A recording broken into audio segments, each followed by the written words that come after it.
From the halls of Ohio University to the Baseball Hall of Fame in Cooperstown, New York, Mike Schmidt is the greatest individual athlete this school has ever produced.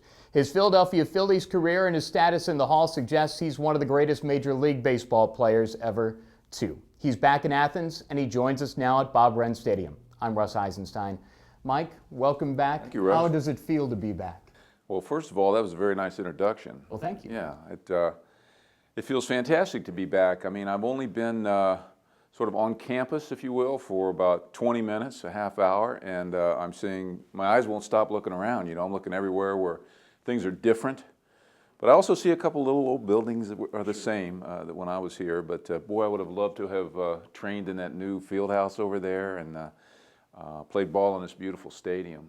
It's exciting to be back. I know, as I said earlier, they were kind enough to come get me on Bobcat Air, and I spoke to Rob, your head baseball coach here, for 2 straight hours, and we nonstop talked about baseball, so I'm a little hoarse. And by the time this day's over, I think I'm going to be worse because I'm going to see a lot of my old pledge brothers, a lot of my old teammates, and a lot of people I haven't seen in a long time. Well, let's go back to basically the beginning in your association with the university. You're from Dayton. Yes, I am. Why did you choose Ohio? You want the honest answer? Yes.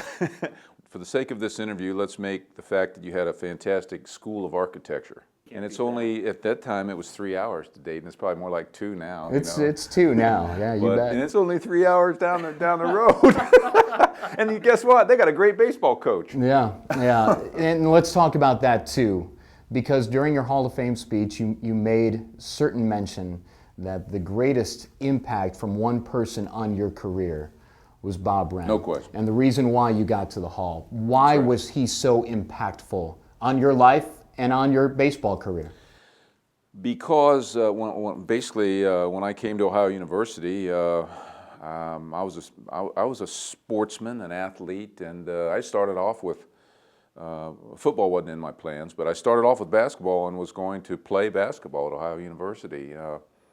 Back in the day, Dale Bandy was the freshman coach back then and had come to my high school in Ohio and watched me play basketball, and he gave me a chance to walk on, actually, and I did. I walked on. I made the starting 5 on the freshman team, and then, of course, injuries eliminated me from that program, but then I went and tried out for baseball. So I didn't come as a scholarship athlete, and I didn't come with any vision of someday being a professional baseball player. You know, I came with a vision of becoming an architect, if you will, but that was tougher than that, maybe ever making it as an athlete. You might have gone to the Hall of Fame in architecture as well. Well, I designed a beautiful doghouse one time. Nice. But Bob and Coach Wren basically mentored me from my late freshman year all the way through, of course, my senior year, in baseball and life. And I came to Ohio University as a raw young kid with no confidence, and left Ohio University as a first-team All-American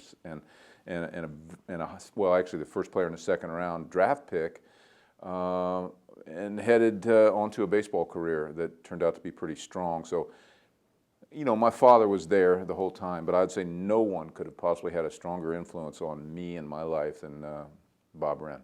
I've heard that those on the team felt in 1970 that you could be pretty good, and the goal was getting to Omaha. Why were you so successful during that year as a team here at Ohio? We just had the best players. I mean, we won the league, the division. We went to, what do they call it, the regionals, and won that, and then went to on to Omaha. We just came together. You know, we had Mike Hanna, Gary Shade, Tom Smith, Eddie Robbins, some good pitching, Ron Morrison. We just pretty much had everything. We were a good team. It was not any one guy by any means. We had a little bit of everything. We had Coach Wren, of course, and it was our time. And you know, and we also got to bond a lot. You know, we lived in an apartment outside of town. A lot of us in the same apartment complex. We spent a lot of time together. You know, that was the year of the Kent State riots. Remember they closed school that year? we took the whole team. The school took the whole team and went down to a little baseball school called Ted Liszewski Baseball School and Academy, where it is. It's about an hour out of town here somewhere, and we lived in these little barracks with little cots for little kids, and we all slept on cots, and we actually worked out and practiced on a little league field in preparation for going to Omaha. So, you know, we were a tight bunch. And we won our first game out there. We beat the #1 team in the country, and then won one more time, and then of course we lost.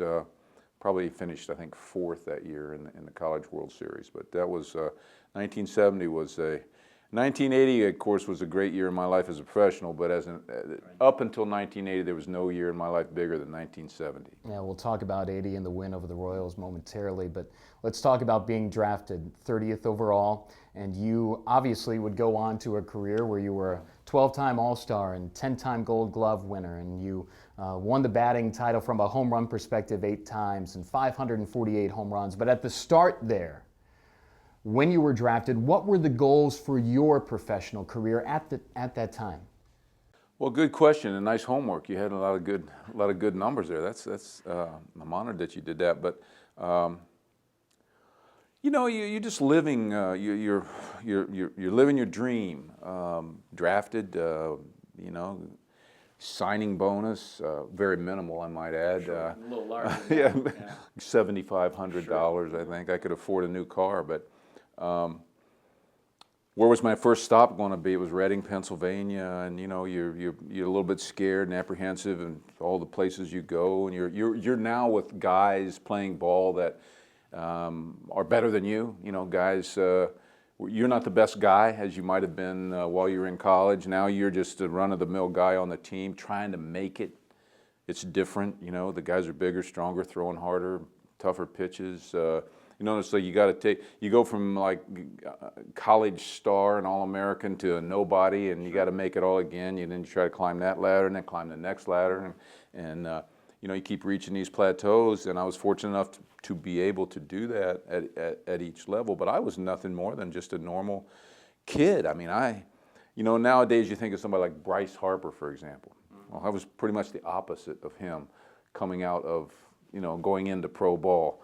Very insecure, not sure about anything, as opposed to a guy that, you know, feels like, here I am now, you know, I'm ready for the big leagues, and cover of Sports Illustrated and all those things that happened early in his career. I was the exact opposite, and it was tough going early on. But I can't tell you how many times, thinking back to little things that I was taught by Mr. Wren that pushed me forward. I cannot tell you how important. I can name, if we had the time, I could name little tricks that he taught us, that kids I run into, teams, players, coaches I ran into in the pros that, wow, really? I never heard of that, you know? So we'll get an instructional tape with you, maybe later on some other time, I guess. Oh, yeah, I can do that. I'm sure we could. Let's talk about 1980. And winning it that year over Kansas City. You won the East Division in 76, 77, 78. It was just unfortunate timing that the Big Red Machine was doing what they were doing then too. But I referenced those years because of 80. A World Series championship has to feel incredible on its own. But for you and your team to get to the playoffs but not reach that goal, did that make it even more special? Well, other than the Big Red Machine year, I believe that was 76. The Dodgers were in there and 77 too. and 78 was the Dodgers, and we probably were the best team maybe in baseball in 77 and 78. But, you know, we couldn't get over that early hump in the postseason. A lot of teams have the, you know, issues like that. Sure. We were just one at a time, and it was tough in Philadelphia, having the great teams that we had, but not being able to beat the Dodgers and the Reds in the first 3 times we got in the postseason. And then we got back in 80, and it was pretty cool the way we got back in. We had to go to Olympic Stadium in Montreal, went 2 out of 3 to get in. Right. And that was really the first time in postseason play in my career where I had sort of put the team on my back, if you will. And I think the town and the team was kind of waiting for me to put, you know, to have that kind of a series when they needed me to have one. And I came through in pretty fine style up there in Montreal, helped us win the first 2 games we played against the Expos, and it put us in the National League Championship Series, and we got by the greatest series in the history of baseball, maybe the Phillies and the Astros in '80. We got by that, and then we beat the no one was good. It was almost like the Ohio U team that went to the College World Series. We were so tight after getting through what we had gotten through. We would just walk right through the Royals. I didn't say walk through them, but we won the World Series that year. So '80 was big as well.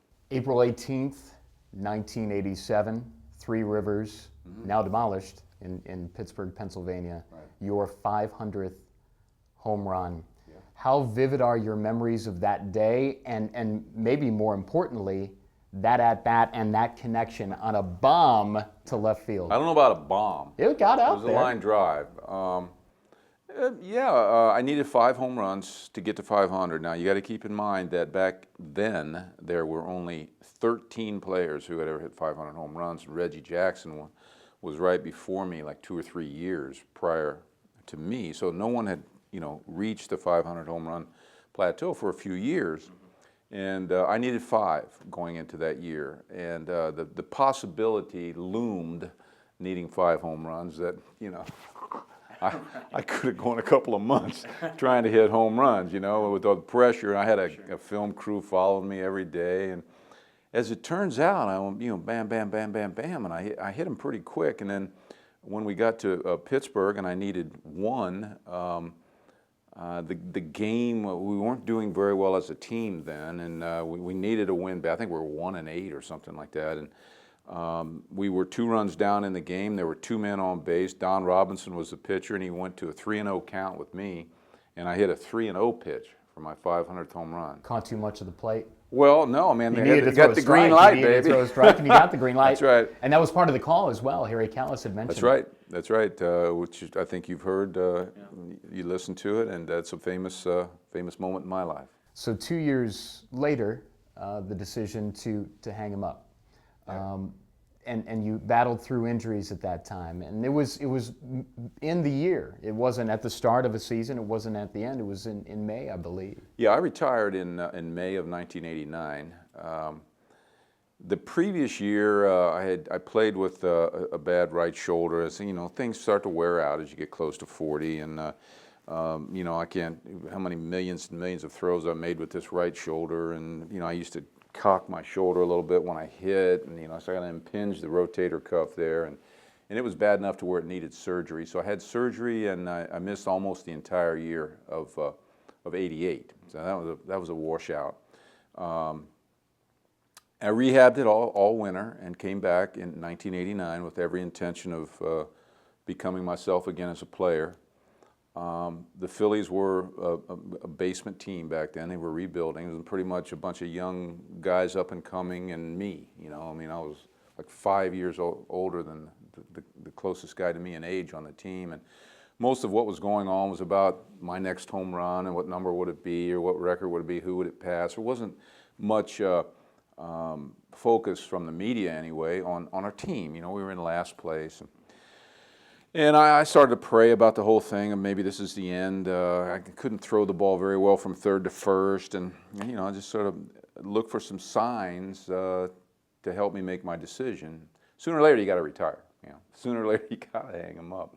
I mean, even if you're Willie Mays, who played probably 5 or 6 years too long, I mean, sooner or later, Cal Ripken, even had to call it quits. Derek Jeter, more recent. I needed a sign to tell me, and I'll try to be brief with this. We were in San Francisco, Candlestick Park, and a hitter named Robbie Thompson hit a nice little double play ground ball to me at third base and went right through my legs. And a guy named Will Clark came up and hit the next pitch for a grand slam, and that was my sign. And you were receptive enough Will to Clark know it. ran right in front of me, Yeah. touched third base, and I said, I'm playing my last game. That's what I said in my mind. And I did finish with a couple at-bats. I think my last at-bat was a walk. But then I walked off the field and went into the Candlestick locker room and showered up real fast and went out and got on the bus, first one on the bus, and once everybody got there, I went and grabbed the manager outside the bus and said, I'm retiring. And, a little bit of a shock thing for him, you sure? What are you talking about, But no, that's pretty much how it happened. It was from the heart, there wasn't any, I'm going to play, I'm going to wait till I get home to retire. It wasn't like I want to go on like a Jeter did. He went on a tour of the, farewell tour. Probably could have done those things, maybe should have done those things. But I was... but that wasn't in vogue back then. Well, guys did it. Guys did it. Yeah. Getting gifts everywhere at that time. Yes. I mean, not like Jeter. Don't get me wrong. Well, sure. Yeah. But yeah, I mean, a lot of great players. I mean, of course, we didn't have the exposure nowadays to the media and the internet and just all of the world we live in is a lot different now. So a guy could have gone on a farewell tour and might not have known that he got a new car there and a surfboard over there, but. I could have done that and probably reaped some nice gifts around the league. But I got a couple nice gifts from the Phillies, and it was fine. I had my little farewell night there, and then been treated fantastically since then by the ball club. I wouldn't want to change anything. I might have wanted to hit a couple more home runs because that number 548 is hard to write on a 550 ball. Would have been. Yeah, it would have been easier. A perfect spot to conclude is probably the longest sort of talk that we could have, but I watched your Hall of Fame induction speech, and it's out there, and anybody could see it, and I thought it was so well delivered, just from the standpoint of the start of your career to the end and the people that impacted your life, but you never were a super emotional sort in your career, but 500 was emotional for you. Your retirement was, and I would imagine on 2005's induction day, you were emotional too. What did that mean to you? A ton, as it does to everybody. I'm no different than all the guys who've stood there and made that speech. There were a couple things that I wanted to say. Obviously I wanted to say something about my relationship with the Philly fans. There's been hundreds and hundreds of athletes go through Philadelphia over the years that have not had good relationships with the fans in Philadelphia. And I was unique in that I played my entire career in Philadelphia, and they voted me, I'm not bragging, but they voted me the greatest athlete in Philadelphia history several times, but they still booed the heck out of me. They booed the ones that they liked. And I couldn't understand that. I could not understand that. But now I do. I do now. So, but that was one of the things I wanted to make amends about, was the perception that I hated Philadelphia or something. And I love it now. I really enjoy going back to Philadelphia now, and I do quite often. You broadcast now on Sundays. Yeah. And the second thing was I felt a need to say some things about Pete Rose, who was instrumental in my career, and family. Obviously, the obvious things, family, parents, coaches, Coach Wren for sure. And a Hall of Fame speech is almost like this is your life. Ohio, you got a big part in it, I'm sure. You got to cry somewhere in that thing when you look out and see your wife or your mom and dad and you start talking about them. You got to cry. You really do. And sitting behind me are some guys who, guys I had their baseball cards and they're all back wanted there. To wear my uniform like him and wanted to be like him, and guys I laid in, dreamt about at night. Sure. Emulating their careers. There they are sitting back there. That's right. You're a member of their fraternity. So yeah, it can get you a little jumpy, that speech. And I spent a lot of money with the guy to help me write it. Another thing I remember. Practiced giving it a few times, and I just wish I could have walked up there and ad-libbed the whole thing. Maybe I could have with a couple of martinis or something. Well, perhaps, but it's too important not to. And it was so evident that it was important to you. It was also so evident that this place, Ohio University, made a great impact on your life. It sure did, yes. Well, I enjoyed the visit. It was an honor. Thank you so much. Russ, thank you. Wonderful questions. Good job. That's our visit with Mike Schmidt, and that's our visit with a Hall of Famer and a Bobcat legend. Thanks for watching. This is Bobcat TV.